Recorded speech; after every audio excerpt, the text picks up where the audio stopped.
မိသားစုဆိုတာဘာလဲပေါ့မိသားစုဆိုတာယောက်ျားရဲ့မိန်းမရဲ့ကလေးရဲ့ရှိအမျိုးမျိုးပြောလိမ့်မယ်ကျွန်တော်ပြောချင်တဲ့ family ပေါ့နော် FAMILY family father and mother I love you အဲ့တော့ကျွန်တော်မြန်မာ culture မှာကြည့်အောင်ကျွန်တော်ကလေးတွေကိုငယ်ကလေးကခံစားချက်တွေကိုထုတ်ဖော်ပြသဖို့အတွက်ကျွန်တော်မသင်ပေးခဲ့ဘူးကျွန်တော်တို့လည်းမသင်ပေးသလိုကျွန်တော်အဖေမေလည်းမသင်ဘူးကျွန်တော်ကလေးကိုလည်းကျွန်တော်မသင်ပေးတတ်ဘူးပေါ့နော်အဲ့ဒါငိုစရာမလိုဒါကဝမ်းနေစရာမလိုပြီးရင်အဖေနဲ့အမေကမြို့ချွတ်လို့လှုပ်ပေးတာမဟုတ်ကျွန်တော်တို့အနေနဲ့မှန်တယ်ချစ်လို့လှုပ်ပေးရမှန်တယ်ဒါပေမဲ့ချစ်တယ်ဆိုတဲ့ဟာကျွန်တော်တို့အကျွမ်းမဲ့ချစ်ဖို့လိုတာဟုတ်လားမင်းအသားဖြူဖြူမဖြူဖြူတော်မတော်သားသမီးကိုချစ်တယ်ဆိုတဲ့ unconditional love ပေးဖို့လိုအပ်တယ်အဲ့တော့ကျွန်တော်ပြန်စဉ်းစားကြည့်အောင်အိမ်တိမ်မှာပေါ့ကျွန်တော်တို့နေ့စဉ်ကြုံနေကြတယ်မိဘတွေအနေနဲ့ကလေးတွေကသင်ပေးစရာမလိုအဖေအမေတွေရဲ့အပြုအမူကိုဓာတ်ရိုက်ကြည့်နေတာကျွန်တော်တို့ဘလောက်ပဲသင်တယ်တို့ကနားထဲဝင်မှာမဟုတ်ကျွန်တော်တို့ကလူကြီးတွေကိုယ်တိုင်လို့လူကြီးတွေကိုယ်တိုင်ကဖုန်းမသုံးဘူး iPad မကြည့်ဘူးဖုန်းမပို့ဘူးဆိုတို့လည်းမပို့အဲ့တော့ပြန်စဉ်းစားကြည့်ကိုနဲ့ကိုယ့်ရဲ့လင်မယားကြမှာဘယ်လိုပြောလဲပေါ့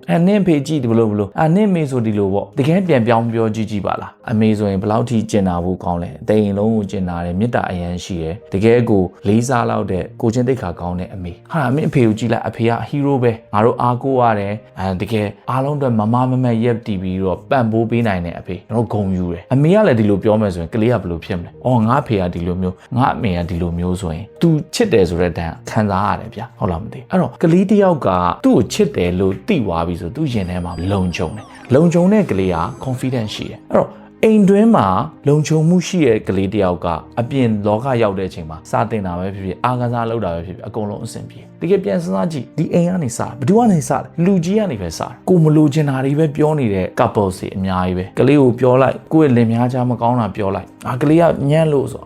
တကယ်တမ်းကျတော့အားလုံးရဲ့တိုင်ပတ်တဲ့အရင်မြက်ကဘာလဲဆိုရင်ဒီပါ